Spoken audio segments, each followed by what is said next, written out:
Welcome back to Emergent Technology. My name is Andrew. Thanks for joining me today. Today I have for you the Luno Air Mattress 2.0, which I'm going to be unboxing and setting up here in my 2022 Tesla Model Y Performance. I bought this mattress because I want to be able to go car camping without the need for a tent and to be able to enjoy the space that I have in the back of the Model Y without lugging too much other equipment with me. So let's have at it. As you can see, the Luno Air Mattress comes in a relatively small box, which means that whatever's inside of it's going to be even smaller and therefore much more easily packed inside of a Tesla, maybe even under the rear storage of the Tesla inside the trunk. And now the box cutter goes away for the foreseeable future because we don't want to be cutting open this air mattress. On that note, I did purchase the $20 option, which is essentially a damage warranty against any sort of accidental damage that may happen, whether your dog chews through it, whether you cut it with a pocket knife or something. They will cover the mattress for the lifetime of the mattress, which is kind of a cool option for only 20 bucks. So I thought, why not?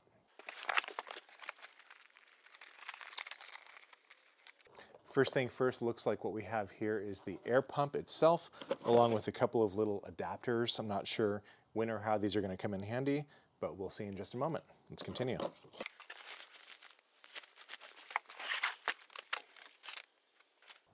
This is the time that I will note that I bought the quote-unquote pre-owned air mattress, which according to Luno has only been inflated and deflated with no other signs of wear. So I'm about to see how true that claim is, although others on their website indicated that it was a pretty good deal and that the mattress did look pretty much unused.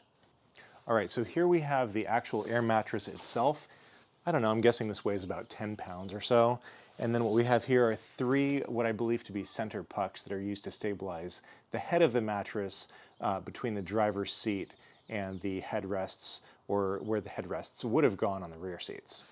Now, before I put the seats down on this, I do want to note that I have a dog sort of protector in the back seat that I'm going to take out before I put those seats down, because what I want to avoid is the seats sticking up at any sort of odd angle that's going to increase or rather decrease the amount of flatness that I get in the back once the air mattress is in. So that comes out first.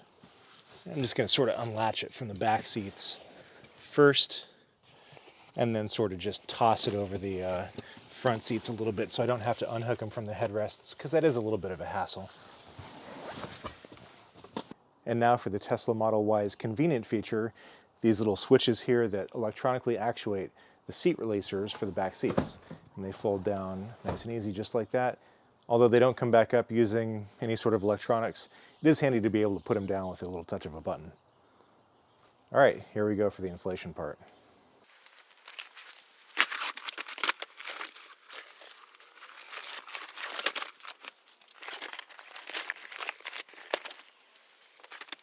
Before I inflate these, one small note about this material. It kind of reminds me of that lead blanket they put on you at the dentist. It's like this really heavy, thick material. So I'm really looking forward to seeing how actually durable this is once it's inflated. The other thing I'm realizing here is that the seats in the front are not slid up all the way yet. So I'm going to slide those seats forward.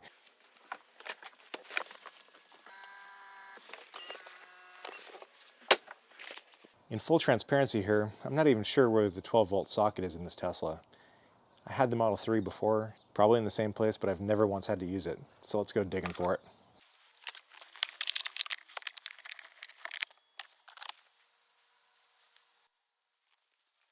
And of course, after looking all around the cabin, turns out it's right here in the back. Google.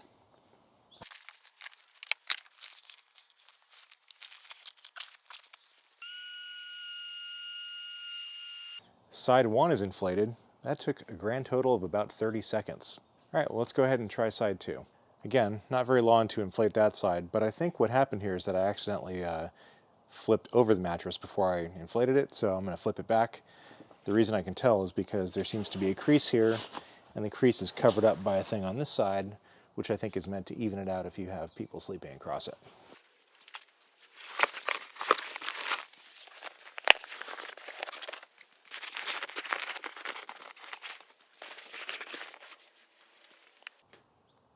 Hey, you know, not bad looking. Definitely takes up all the space. And the reason they provide you these cubes is because there's a lot of space in the back that needs to be filled. And what happens is if you press down, your head's just going to collapse the mattress there. So let's get those inflated too.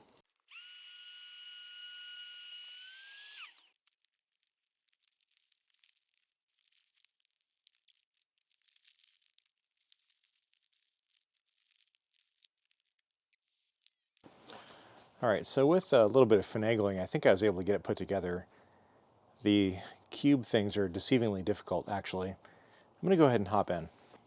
Here I am with my feet touching the back of the passenger seat. And honestly, this is a pretty decent amount of space. Not sure how it's going to be for two people, but I guess we'll find out sooner rather than later. I'm going to go ahead and close the door on this and see how this looks from the inside with everything shut. Come with.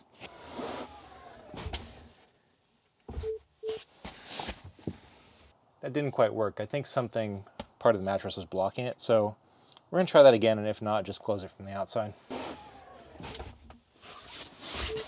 So yeah, as you just saw, that didn't close all the way. Two solutions to this. I can either move the seats up and scoot the mattress forward, or I can just kind of push down on the hatch and it'll latch right away. There it goes. Let's check out the inside.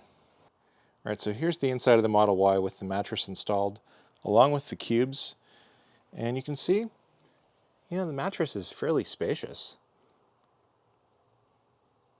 I'm going to move these up a couple inches and see if we get a little bit more space and if that hatch closes more easily from the inside. That's as far as it goes forward.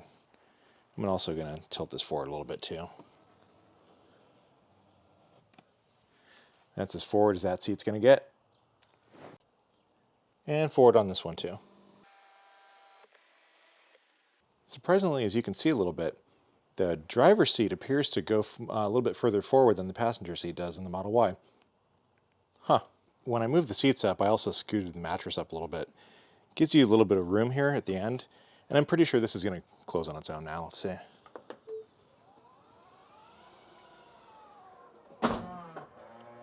Not a problem. Let's see if I can't lay and talk at the same time. This kind of reminds me of those cocoon sleeping bags, where when you lay down, the feet get nice and narrow, and it gets wider as you get up higher in the body. That's kind of what this is like, except for two people. I think I might have overinflated the main mattress a little bit, just because it kind of comes up on the edges. I don't think it should do that, because then you have a tendency to roll toward the middle. So I'm going to deflate these a little bit and see how they look. What do you think?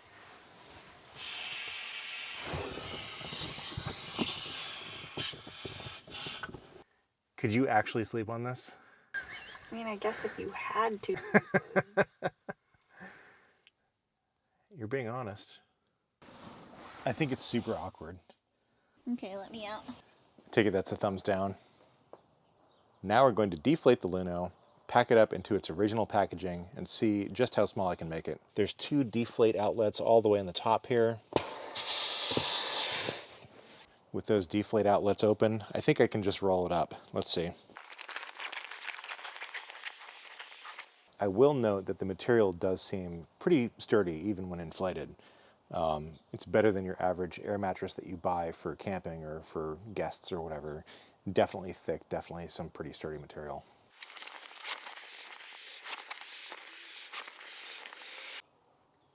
And yes, it does fit. All right, so the verdict on the Luno air mattress. We've set it up in the garage here in the car, and I just don't think there's any way two people could sleep on this comfortably. We're not particularly large people.